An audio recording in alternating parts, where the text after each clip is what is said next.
So I think, it's the perfect opportunity idea of interpreting a study. Nearly all patients put on ventilators in New York's largest health system died, study finds. So first of all, you have to realize that news journalism, it's all about, eye-catching titles nowadays, whether or not they're correct. It's more important to catch people's eye. Sometimes in the article, they actually write things and you realize the title is not quite correct. It's just, clickbait, shall we say. But my friend sent me this article. She's in China. She says, wow, right? And so I think it's good to actually look into it and see what it really means. So, they start off saying 20% treated at Northwell Health died. 88% of those placed on ventilators died. And that's how they interpreted it. Basically, coronavirus ventilator patients die, as in almost all. 88% is not almost all. Usually if we had a chance, we'd say that's good. They said people who get severely ill have some sort of underlying condition. More than half had high blood pressure, 41% obese, 34% had diabetes.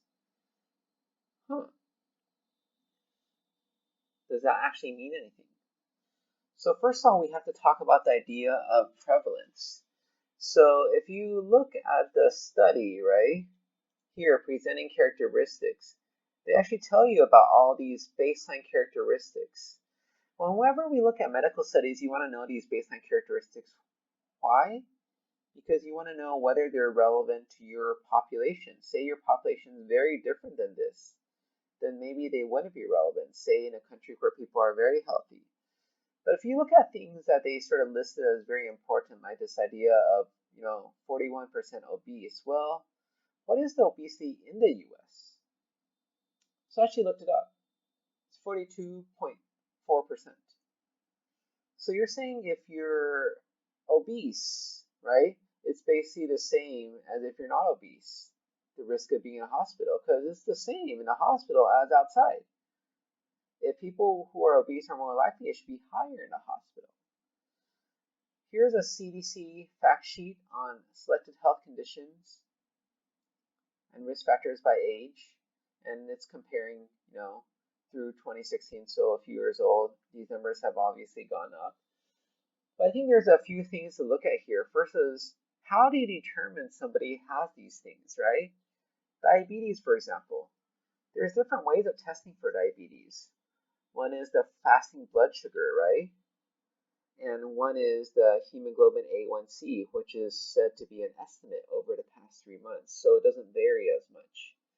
There's some caveats. The A1C is not valid if you recently got a blood transfusion because you have somebody else's red blood cells in your body. The fasting blood glucose is not valid if you didn't fast, right? There's obviously some errors, right, in those things. But hypertension is a bigger issue, I would say. So sometimes they say, well, by the patient saying they have high blood pressure or they're taking antihypertensives. Well, some antihypertensives, like ACE inhibitors, ARBs, they're actually not used for high blood pressure. They're used for things like diabetes. You think it helps protect your kidneys. Sometimes doctors diagnose them in a hospital, which is also not appropriate. In a hospital, we say that's not fair. You have to diagnose high blood pressure in a clinic setting. And it's not just one, it's two. The other problem is a lot of these things that they're put in the patient's chart in their medical record while they're in a hospital, I feel is overkill. In the hospital, doctors are pressured to write a lot of documentation. This is for billing purposes. The patient's sicker on paper, so they're going to get paid more by the insurance company. So they write a lot of things that I feel are questionable, that may not actually be true, but the idea is in a hospital, if in doubt, just write it out. So you label them with all sorts of issues when it may not really be an issue, right? Or you're not really sure. It's much easier to just write it as an issue than have the patient says, oh, I'm not clear about that. Do you want to follow up with your primary doctor, talk to your family, figure this out, and get back to me? Who's going to get back to you, right? Why do you want to remember such a thing? Just write it down as they have it. No medical person is going to follow you. Only people who get mad are patients who actually know something about medical diagnoses that are wrongly diagnosed. My friend, she was wrongly diagnosed with lupus, and she screamed at the medical student saying, "Go take it off my chart," right? That's just wrong. But obviously, wrong information gets propagated here in an online connected world. Second thing we got to look at is what type of study. So this is, I pulled it up on JAMA. So AMA is American Medical Association. So this is like the, quote, second biggest journal, I would say, in the U.S. medical literature. New England Journal is obviously the first, most famous. So, you got to look at the details, right? So they're going to present a lot of details about this study, right? So design case series. So they just took everybody, all comers, right? So this is not a randomized control trial, not a high level of evidence. This is just some, quote, observational data, sort of anecdotal data on steroids. You're just collecting evidence. They didn't do any interventions. You're just collecting data. There could be lots of confounding variables at play here. How did they get the data? Well, they did chart review. So they just reviewed people's chart. They didn't actually talk to the doctor about how they made the decisions. That's sort of too hard, right? There's 5,700 patients, but they just use a computer program, look for certain keywords. And so one problem is things aren't always accurate. As I said before, diagnosis could be wrong. They could be corrected later, right? Are they going to check later if a diagnosis was corrected? Well, I don't know, right? I mean, mistakes are made in a hospital. I know we don't like to talk about that, and I won't talk about it much, but mistakes are definitely made in a hospital, and documentation can definitely be correct. Sometimes I have written the wrong note on the wrong person, because sometimes we have multiple patients' charts open at once. They limit it now, though. It's usually like 4 or 6. And then, so I think, in terms of other things, one main question I had is judgment, right? They didn't say anything about, how these patients were put on a ventilator. There's different criteria for stuff being necessary. There's no medical term as necessary or not anymore. You don't need to do anything. Who knows, right? Things may be thought to be good. Most people may agree with it 99%, but there's nothing that's 100%. And so how do they say somebody has to be on a ventilator? As we know, many places are using other methods other than ventilators now. They're thinking ventilators may harm people. There's BiPAP. There's high-flow nasal cannula. How did the doctors decide? Did they all use one criteria? If it's up to the doctor, that's the same issue with studies. When you don't blind the doctor, doctor thinks, oh, you should do this because this is better. Oh, there's a bias there, right? There's also some presumptions, right? So if you look at the very end, right?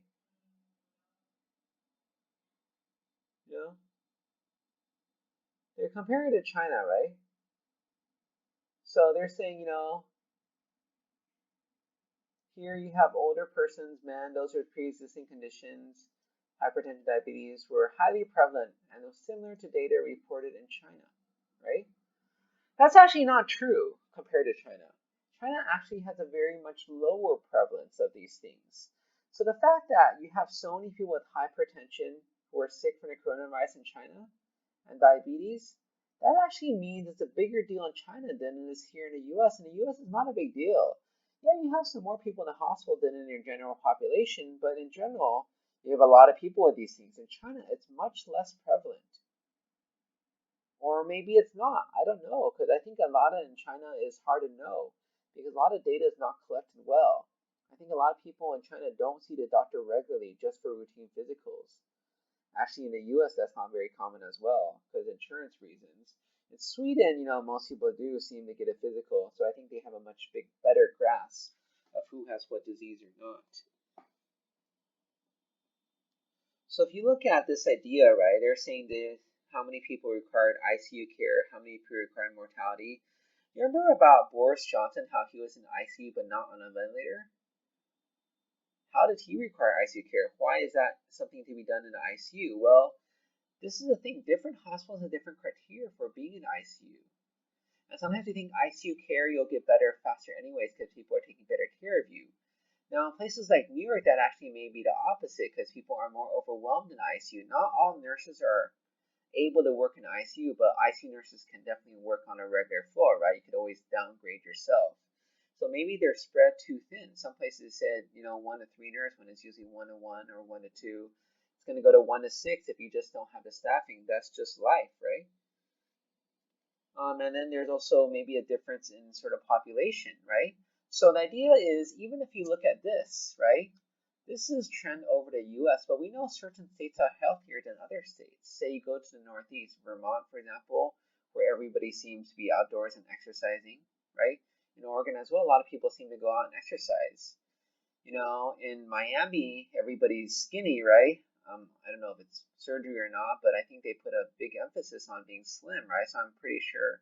Depends which population you look at, though, right? The people who work, as in the people who work at the hotels, doing the cleaning, doing this or that, versus the people who stay at hotels, who go to South Beach, I'm sure there's differences.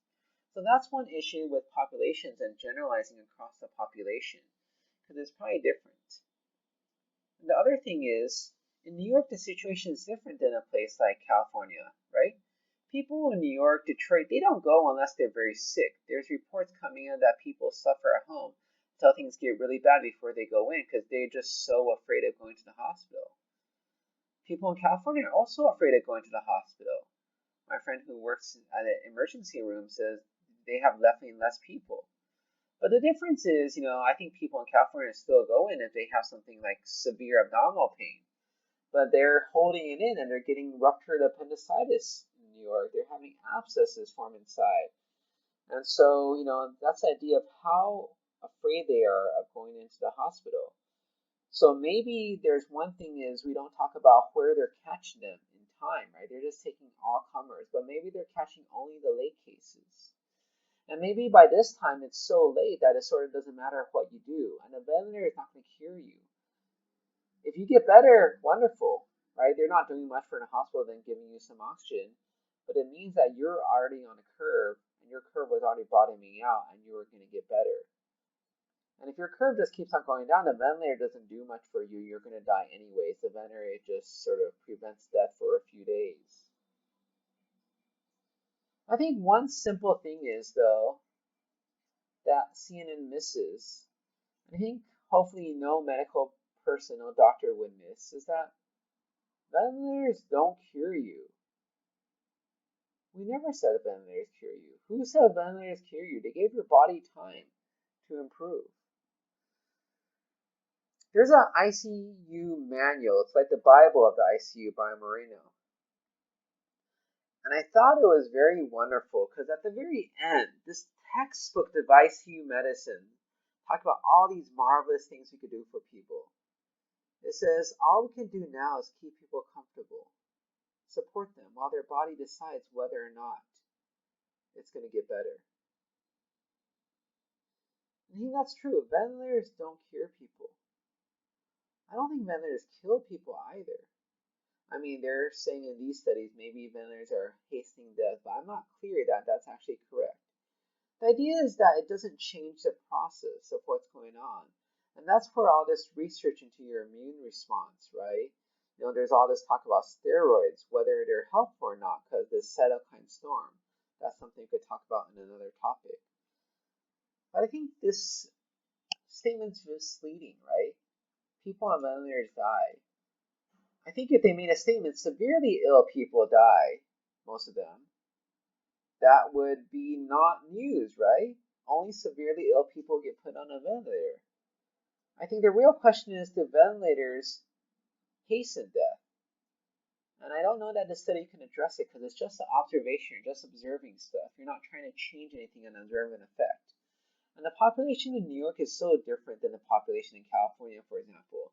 You have a lot of people close by together. They probably have a lot higher sort of exposure to the virus than, say, somebody in California where you live in your own house or your own townhouse. You don't live in a huge, gigantic block full of apartment buildings that are tiny. I mean, Hong Kong would be like that. And then the second thing is, I would say, they didn't mention something that we just know looking at that research that just came out from China. Maybe there's a different virus, right? And so if that's true, right, they didn't actually look at the virus. They just presumed coronavirus is coronavirus. And you see people talking about coronavirus because we have something called a viral PCR, and it does report coronavirus, but the lab's testing for it made sure to be clear. This is not the one you mean, right? It's a different one. We can't test for that one. And so yes, the novel coronavirus is a SARS virus, SARS-2, right? I think the interesting thing is they don't mention that. That's also something that could be different, right? This virus is different. And it's a different virus in New York, and it's just deadlier. Maybe that's something different as well. So that's one sort of short lesson from a practical example, right? How to interpret news articles, how to look at research studies. There's a lot of details going into this, but I would say that, CNN is not the best source, even listening to some of the doctors talk. The idea that these things are very complicated, there's a lot of nuances. Even doctors, when they have journal club and talk about these articles, come across and have disagreements, right? So it's very complicated, but just one example, my friend sending me an article, I thought I'd just review it with you so you know a little bit how to interpret articles, how to not jump on just any news organization reporting a breaking headline. It's a little bit more complicated than that, and I hope with listening to this channel you can realize how nuances are very important in this discussion about the coronavirus.